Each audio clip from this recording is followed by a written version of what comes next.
L'arrivée sur le chantier se fait en toute sécurité, à faible allure, gyrophare et triflash enclenchés. Un balisage adapté aux configurations du lieu d'intervention est mis en place. Une inspection du lieu d'intervention est effectuée par l'équipe. Sont repérées les zones dangereuses et risques éventuels. Obstacles, déchets au sol, dénivelés, trous, zone de circulation de véhicules. L'analyse des risques est complétée par l'encadrement de chantier. Il reporte les risques liés à l'environnement d'intervention et précise les mesures de prévention. L'encadrement de chantier briefe son équipe avant d'intervenir en expliquant les tâches à réaliser, le résultat attendu à la fin de l'intervention, les risques et mesures préventives. Pour finir, l'analyse des risques est ensuite signée par l'ensemble du personnel. Le matériel est sorti du véhicule et fait l'objet d'une vérification avant usage. Pour éviter toute pollution, le plein de carburant de la machine est réalisé au-dessus d'un bac de rétention.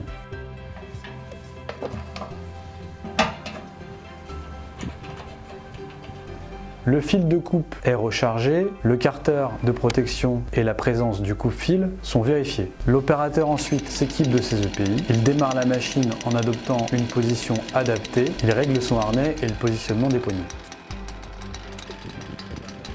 À gauche, un opérateur équipé en EPI pour travailler à la débroussailleuse hors zone ATEX. À droite, un opérateur équipé des EPI pour travailler avec une débroussailleuse électrique en zone ATEX.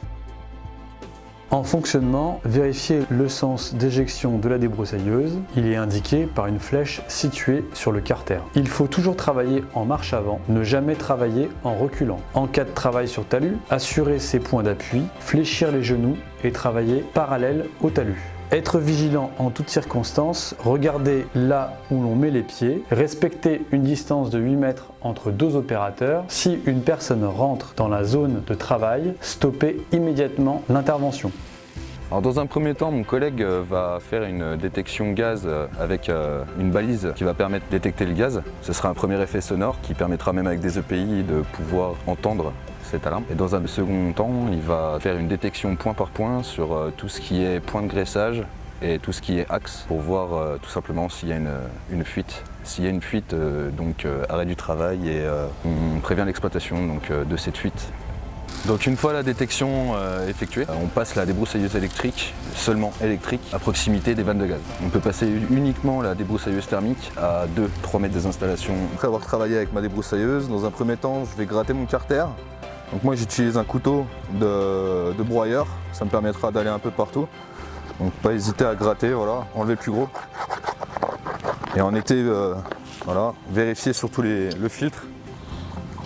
Voilà, vérifier les ailettes si elles ne sont pas craquelées. Gratter le plus gros et à l'aide d'un compresseur, souffler les résidus qu'on peut voir au milieu. Ceci fait, soit on le change, soit on le remet. Teridéal recherche en permanence le meilleur niveau de protection pour ses collaborateurs et ses partenaires. La sécurité est l'affaire de chacun sans exception. La vigilance collective, l'exemplarité permettent d'éviter les situations à risque et tendre vers le zéro accident.